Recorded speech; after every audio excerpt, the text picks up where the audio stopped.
NEET UG ಪರೀಕ್ಷೆ ಹಾಗೂ ಶಿಕ್ಷಣ ವ್ಯವಸ್ಥೆಯಲ್ಲಿನ ಅಕ್ರಮಗಳ ವಿರುದ್ಧ ಕಾಕ್ರೋಚ್ ಜನತಾ ಪಾರ್ಟಿ ನಡೆಸುತ್ತಿರುವ ಪ್ರತಿಭಟನೆ ಜಂತರ್ ಮಂತರ್ನಲ್ಲಿ ಮುಂದುವರೆದಿದೆ.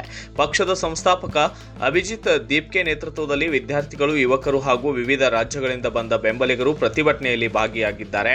ಪ್ರತಿಭಟನಾಕಾರರು ಶಿಕ್ಷಣ ಕ್ಷೇತ್ರದಲ್ಲಿ ಪಾರದರ್ಶಕತೆ, ಪರೀಕ್ಷಾ ಅಕ್ರಮಗಳ ತನಿಖೆ ಹಾಗೂ ಹೊಣೆಗಾರರ ವಿರುದ್ಧ ಕ್ರಮಕ್ಕೆ ಆಗ್ರಹಿಸಿದ್ದಾರೆ. ಕೇಂದ್ರ ಶಿಕ್ಷಣ ಸಚಿವರ ರಾಜೀನಾಮೆಯ ಬೇಡಿಕೆಯು ಪ್ರತಿಭಟನೆಯ ಪ್ರಮುಖ ಅಂಶವಾಗಿದ್ದು, ಪ್ರತಿಭಟನೆಯ ವೇಳೆ ವಿದ್ಯಾರ್ಥಿಗಳು ಶಿಕ್ಷಣಕ್ಕಾಗಿ ಶಿಕ್ಷಣದ ಮೂಲಕ ಹೋರಾಟ ಎಂಬ ಸಂದೇಶದೊಂದಿಗೆ ಉಚಿತ ಗ್ರಂಥಾಲಯವನ್ನು ಸ್ಥಾಪಿಸಿದ್ದು ಗಮನ ಸೆಳೆದಿದೆ. ಇದು ಪ್ರತಿಭಟನೆಯ ಸಂಕೇತಾತ್ಮಕ ಹೆಜ್ಜೆಯಾಗಿ ಪರಿಗಣಿಸಲಾಗಿದೆ ಎಂದು ಹೇಳಿದ್ದಾರೆ.